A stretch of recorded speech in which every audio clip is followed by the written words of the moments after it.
nenga bosse bela liboso ba poste téléviseur na bino pona kozela magazine deuxième et international bolu ekeka ndena isa ino bakinois chaque samedi bo banozwa pas spécial tosola masolo eza ebele ya kosakana te bolanda lisolo nini oyo etunami mokolo lelo polémique kotimboka baartiste bakoswana bafane bakobunda basali ya nzambe baweli mbongo baipolitike bakomikana nyonso wana mpo ya kowela mpifo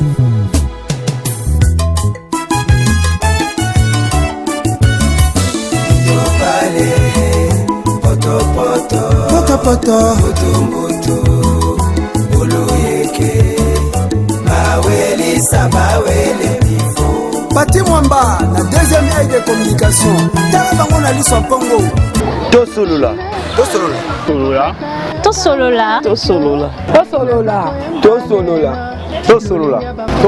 ko. Merci chers internautes, il y a 4 points, il y a monde de la biso makasi l'émission de l'Olympique. Page spéciale Tosolola on live brave bakando wa jibele fatigable dans sentiment. Pese au makasi conseil la mo pona bino boebi chez la bino l'Olympique. Deuxième aide international pour que vous le confirmant et kanga masolo monde le ba OK io grâce à Pati Mwamba l'international quand c'est biloko a autour de la politique de la plateau yambi 4 présidents. C'est-à-dire président il y a structure politique à munene ya parti politique na kacha ido peso et kanga masolo na comme ya ICPI président Dominique Mande betu to bete ne teke to so ana mbotali politique to bana o etali structure na bango ICPI par ido peso ezali nini ezali parti politique ezali nini boye bango kana to de pour on aye ko ba sur etali ya nomination premier ministre par rapport au gouvernement de conseil la Babylonie besoin et bima eza benga kala to benga sika to bena o etali problème lelo c'est dit que ba militant ya décidé ba kendaki ko menacer ko la sitting au liboso ya ambassade il y a Rwanda par rapport va dire oyo ambassadeur il y a Rwanda alobaki vis-à-vis ya coordonnateur ya la Muka Martin Fali Lukasto songa nanu toujours na régie et pas Fabrice Mazam comme la moi mai et moi on kutana na président Dominique Mande tu peux te pas attaquer na état politique de l'État. Voilà, toujours on a cadre c'est même ça qui peut contre le président Dominique Mande il y a ICPI par une place, c'est-à-dire président fondateur, on dit bien président fondateur de mettre ma solo.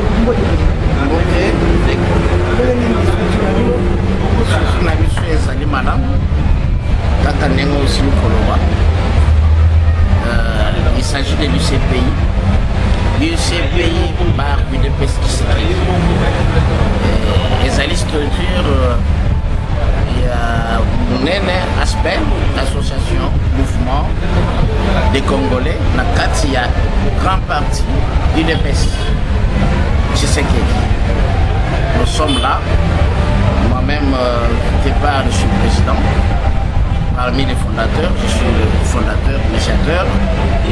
Nous sommes là, beaucoup plus, pour être ensemble avec notre grand parti UDPS comme allié, comme partenaire, pour soutenir le chef de l'État.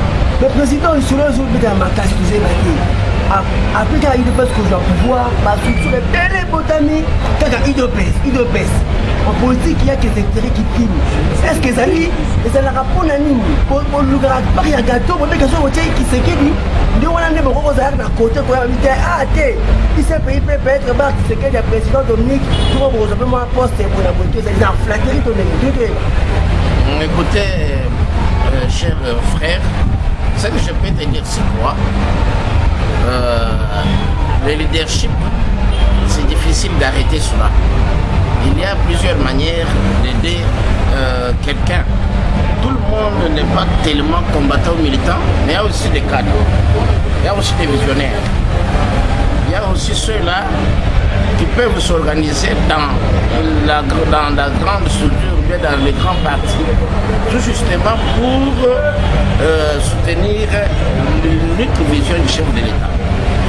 S'il y a plusieurs associations qui sont nées il faut quand même voir leur dénomination. Ici, on parle de l'Union des Congolais pour les progrès intégral. Par UDPS. Par UDPS. Par UDPS. C'est-à-dire que, vous comprenez la dénomination là. Nous sommes une union des Congolais. Hein, pour les progrès intégral. Alors, c'est-à-dire que tel que nous sommes là, ce n'est pas que quelque chose qui doit être éphémère, mais c'est pour toujours. C'est pour toujours, mais tout en soutenant l'unique vision du chef de l'État. Voilà.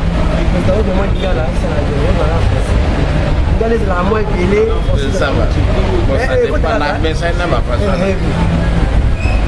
Président Dominique Osmo Bouleka Kelo outi likolo okiti yimse bato baye baye no est-ce que na politique vous allez bébé politique to autant kokoloko au travail avec sur le parcours politique vous allez et c'est pourquoi nazali kosunga nasali ICPI na sens que nazali bébé politique était.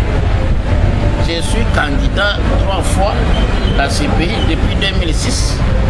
J'ai été candidat national ici au district de la Funa. 3 fois, 2018, 2011, 2018. Et puis, je suis longtemps cadre de l'UDPS depuis Kassai. Jusqu'à ce que je suis venu ici. Et à un moment ou l'autre, après mes études universitaires, comme j'ai fait les sciences politiques administratives, dans Sali que non, n'a pas comment pour défendre sciences politiques d'une manière ou d'une autre. Donc je ne suis pas bien politique. La plupart des gens me connaissent. Naza, Pesa, je peux dire que, comme les amis disent, assez de Sayo.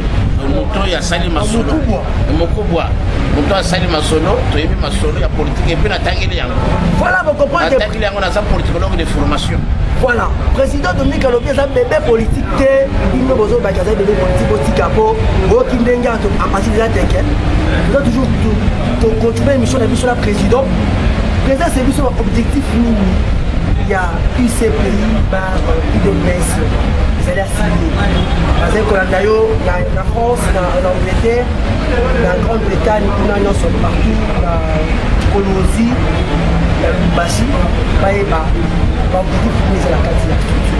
mais puisque la dénomination, il y a PISO, Union des Congolais pour les progrès intégral. Mais puisque cette dénomination-là, nous devons il faut comprendre de quoi s'agit. Parce que bateau a besoin de bomoko, c'est-à-dire bateau a d'abord un esprit à bomoko, il y a une unité nationale. Nous avons moko, c'est que tout est la moko en tout pour tout. Oui, effectivement, d'abord moi je suis contre ça. Si je te montre national la question mémoire dans la licence, nazali antitribaliste. Donc dans l'équipe biloko wana te basali mémoire na ngai ezali tribalisme clientélisme comme obstacle au développement général au développement politique et puis même d'une manière individuelle si quelqu'un est tribaliste à quoi avancer la vie régionaliste à quoi avancer la vie donc il faut que nous sommes une nation, nous sommes un peuple, alors nous devons beaucoup plus pour nous développer demeurer dans l'unité nationale. Ça c'est l'unique chose. Et puis, comme une structure qui soutient le chef de l'État, nous sommes là pour cultiver cela dans les chefs de tous les Congolais. Nous devons cultiver cela. Donc la conscience nationale. Parce que cette conscience-là n'existe pas tellement. Même chez les gouvernants, même chez les gouverneurs. Au moins, les gouverneurs, je me rappelle encore dans les années 1998, où il y a eu une petite rébellion prépare à sous le régime Mouzé. On a compris que le peuple quand même a une conscience nationale. Bien sûr, il y en a, mais la plupart, il n'y a pas encore cette conscience nationale. Donc c'est ce que nous voulons cultiver dans le chef de tous les Congolais. Et puis à part ça, comme nous soutenons le chef de l'État, mais c'est comment pour ça que les Arabes va participer à la réalisation idéale et à la vision du chef de l'État. Parce que la plupart,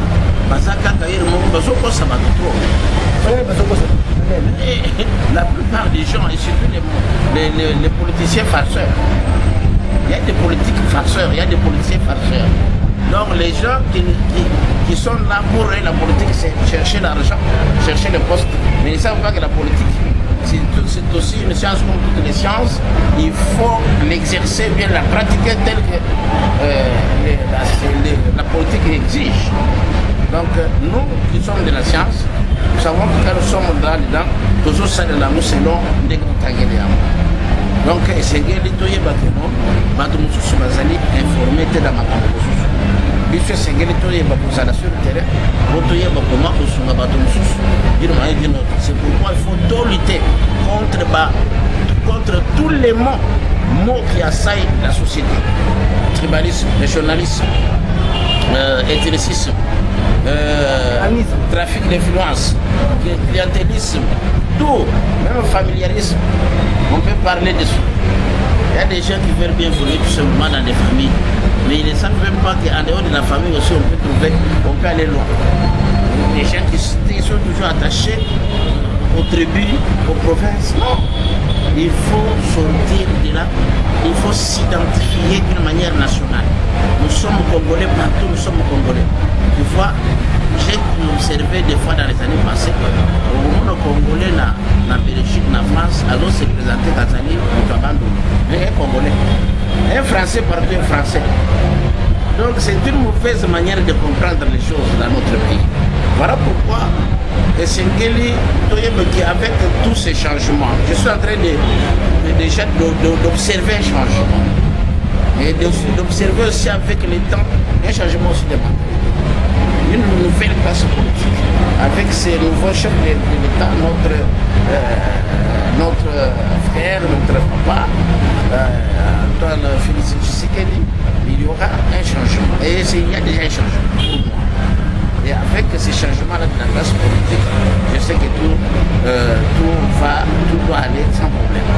Voilà, vous comprenez, le président Dominique Mandazeli a petit que vous comprenez ce que il s'est payé les années. Vous comprenez la vision, vous comprenez l'objectif qu'ils allaient assigner. Toujours dans le cadre, toujours à Masolo, de Premier ministre, son Excellence Jean-Michel Sama, hier, Panoma qui est déjà depuis vendredi, il y a la semaine passée, mais tout ça en a président, mais c'est ça que les nouveaux Cameroun, la jeune de 43 ans, à la Premier ministre. En tout cas, sentiment ezalaki ya esengo makasi nasepelaki makasi. J'ai compris une chose, que chaque chose a son temps. Makambo peut changer. Président Bolobi a sali Kabiliste, ma photo de Makita Moli, ma photo. Écoutez, mon frère, on peut vivre ensemble, mais sans se comporter de la même manière, sans concevoir de la même manière. On peut être ensemble, mais nous ne sommes pas les mêmes. Et nous n'agissons pas de la même manière. Ça, moi, Jean-Michel, le jeune de 43 ans, tel qu'il est là, il a un passé. Vous savez, dans le passé, il avait démissionné. Pourquoi il a démissionné? C'est-à-dire lui ne voulait pas le mal, d'une manière ou d'une autre. Moi, je sais que dans nos habitudes, d'une manière générale, nous les Congolais, des fois, c'est comme si Amati, et surtout dans notre pays, où ils allaient maintenant critiquer, mais il y a même besoin de ça, c'est dans notre pays, uniquement notre pays, uniquement Kinshasa. Ce qui est aux Malamu, mais ce qui est aux Amabé, Moni, les Congolais, président, on vit vraiment changer de comportement. Bon, plébiscite à anti-valeur, dans le cas, le jeune, il y a 43 ans, il y a qui porte akendaki président Moïse Katumbi aboyaki 3e gouvernateur. Le président sikoyo par rapport ya gouvernement tozali kosela est-ce que omona soki obenga kala ezoka lisusu tokomona bilokasi cher frère eloko nakoloba eza nini nyonso ezodépendre ndenge sikoyo premier ministre ya sika Jean-Michel et puis beaucoup plus chef de l'État. Chef de l'État azali moto oyo na kati na ye eloko moko ya kitoko ya sika ezali oyo nalobi ki apart kotanga par science nzambe azali. Alors c'est que moi pourquoi je dis ça, c'est-à-dire tout le monde n'est pas mauvais, c'est-à-dire que même bato mosusu basali kala oyo bazali na mesa na te bako se retrouver mais beaucoup plus. Il faut aussi bien tomoni Sam Jean-Michel awuti kubena premier ministre boye tomona pe jeunesse na kati kusala pourcentage jeunesse kuna et puis aussi femmes genre ça sera aussi très avantageux parce que la plupart de nos aînés dans les scènes politiques il y a d'intérêt personnel tobo yango. Nous refusons ça. Parce que l'expérience marranissage. Vous avez une expérience. Quand on est universitaire, si on te met quelque part, si tu es sage, tu es intelligent, si tu as réellement Dieu aussi, pour se défendre d'une manière ou d'une autre. Nous causons à Fachi. L'expérience, c'est que nous avons mais déjà, il n'y a pas de salle. Nous devons comprendre que nous, à ce salle, nous devons comprendre. L'expérience d'abord, c'est le savoir-faire, le savoir-être, c'est ça pour moi. Et être aussi universitaire, être quelqu'un. Tu verras que non, ce qu'on a déjà dans le salle, c'est pourquoi dans au sein du gouvernement, il y a les hommes compétents, les femmes compétentes. La compétence, ce n'est pas question d'avoir beaucoup d'années quelque part, avoir fait beaucoup d'années. C'est question d'avoir la volonté. D'aimer le pays, la nation. C'est ça aussi mon frère.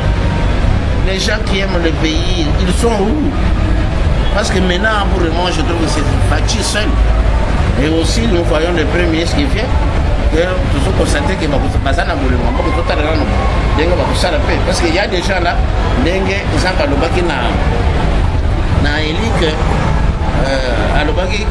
y a plusieurs, il y a des prophètes sous la réalité. Mais je me suis réservé cette nuit. Donc, tout le monde me plaît. Oui, bon, mamie, oui, aussi, voilà. C'est ces gens-là, les ambassades de grâce. Les ambassades de parti politique, les ambassades de président de la République, et puis, Premier ministre, on va dossier là-bas. Tel que nous sommes là. Le président, le président a mis de l'eau, la cadre militaire a décidé, l'ambassade de Rwanda, on a bloqué la cité par rapport à la légation où l'ambassadeur de Rwanda, Vincent Gariga, Masalaki, vis-à-vis du président de l'autorité morale de lui en tant que politicien, vous allez analyser la politique. On a qui va réagir de manifestation de cette manière. Bon, c'est très bien il y a pour manifester parce que il y a eu des propos, il y a ambassadeur, il y a Rwanda vis-à-vis de Martin Fayulu. Mais monsieur journaliste, est-ce que ma propos ce n'est pas par rapport à ma propos à Martin Fayulu, point d'interrogation. Moi je me par rapport à point de presse ça qui point de presse wana, c'est-à-dire qu'il y a un document dans le sens que Martin Fayulu depuis longtemps, moi je ne l'ai jamais considéré comme un homme politique. Comment? Oh, moi je le considère que c'est un commerçant. Il est venu dans notre pays pour avoir l'argent. Pourquoi j'ai dit ça? Parce que tout ce qu'il fait, ça ne caractérise rien d'un homme politique et d'un homme d'État. Rien. Mais il y a des Makassi, il y a le quota. Non, c'est dans notre pays. Dans notre pays, il y a trop de mensonges. Il y a trop de mensonges. Les bombes, c'est quoi? La plupart, quand ils trouvent que, est-ce que je peux me retrouver là-bas? Est-ce que je serai aussi ce soir? Pour que je sois, il faut commencer à être avec même celui qui a échoué aux élections. Mon thème Mabé, Makanissi Mabé, ainsi de suite. Politique, mon cher. La politique, tout ça va ennemi, tout ça va adversaire. Mais si on commence à faire des politiques comme ça, ça ennemi, il y a monde. Il y a des gens qui ont Mabé. Il y a politique pété. Ce n'est pas la politique. Mais le Martin Fayoulou n'a pas dit qu'il y a une réforme institutionnelle. Le projet de l'État, c'est que il y a ça. Martin Fayoulou n'est pas juste. Martin Fayoulou d'abord c'était un opposant. Et c'est un vote comme opposant. Martin Fayoulou tantôt il soutient Kabila de l'autre côté. Martin Fayoulou tantôt il est lui-même. Martin Fayoulou tantôt il va. Donc il est partout. Mais Babengi, il va bien ça constant, attirer les constants. Le quota, je te dis, il va finir bientôt. Il va finir d'abord à RDC. Maintenant, pour le moment, il n'y a pas d'opposition. Ah bon? Oui. Comment? Il dépêche au pouvoir, il n'y a pas d'opposition. Comment? Ils ont aujourd'hui fait les sitting. Depuis longtemps, nous savons que dans notre pays ici, l'opposition, il n'y a qu'un seul parti politique qui avait bien fait l'opposition, c'est l'UDPS. Pourquoi j'ai dit ça? Parce que depuis mon bout, nous sommes restés comme ça, constants. Malgré ceux qui partaient de l'autre côté pour des postes de consomme, l'UDPS anti-Kalidou. Mais en dehors de l'UDPS tel qu'il est là, Martin Fayoulou, en hasard opposant, lui cherche quoi manger. Je vous dis la vérité. Voilà, voyons qu'il est président lobby. Martin Fayoulou a été opposant à Luka Kanaye, Logarolia. Donc, à se comparer, Tena et Tshisekedi. Donc, l'opposition, c'est qu'il y a une OPS au Umeli. Maintenant, à l'époque, il y a fait président Maréchal Mobutu. Et puis, Ndenge, il ne peut pas du pouvoir, opposant Aza, l'issue président de Kitanase. Il y a quelque chose avec Elengi. Elengi, qui président lobby qui toque. Moi, je suis pour la émission, parce que na Kuala Lumpur, na Brésil, donc il y a Billy, le PCM Bote, président Nangaï, on appelle à Londres, la structure de Zarnao, le diaspora de Londres, Akoussa Tamibara, mon oncle, pour l'unité na Jacques Midaïpe, à Londres, on va la deuxième internationale de donc moi, par rapport à la politique de l'air, par rapport à la structure de ICPI bar UDPS. ICPI bar UDPS, c'est dit. L'Ilobayasou qu'on a collé aux années. Congolais et Congolaises. Sur place en RDC et à l'étranger. Soyons unis. Tous derrière les chefs de l'État. Tout simplement pour que tout ce que Dieu a placé en lui comme vision et autres, que cela s'accomplisse. C'est pour notre bien. Nous ne pouvons pas pour le moment ici chercher quoi que ce soit, nous diviser, être à l'écoute de plusieurs personnes qui ne nous aiment pas. Non, soyons unis. Voilà, j'ai fait appel à tous les Congolais, à toutes les Congolaises, d'être derrière les chefs de l'État. Parce que c'est là où nous sommes. Il est le bonheur de notre pays et puis il est le bonheur de toute l'Afrique. Pourquoi pas aussi du monde? Parce que le monde la vit aussi. Voilà, pour comprendre, Nengue, président, fondateur, il y a structure ICPI bar UDPS, président Dominique Mandé, mais tous les gens qui sont lingues et c'est Romakassi, à cause de l'émission de l'eau. Vous remarquez que nous avons toujours bilingue. Un bon contexte français, mais le président s'est senti à l'aise dans la langue. Il y a Molière, il y a autre qui est vraiment à s'exprimer, mais quand même le message a été saisi. La diaspora nous sort, nous avons Longonia. La festation a bien un message, toujours courage, ça rend toujours pas Bakanoa.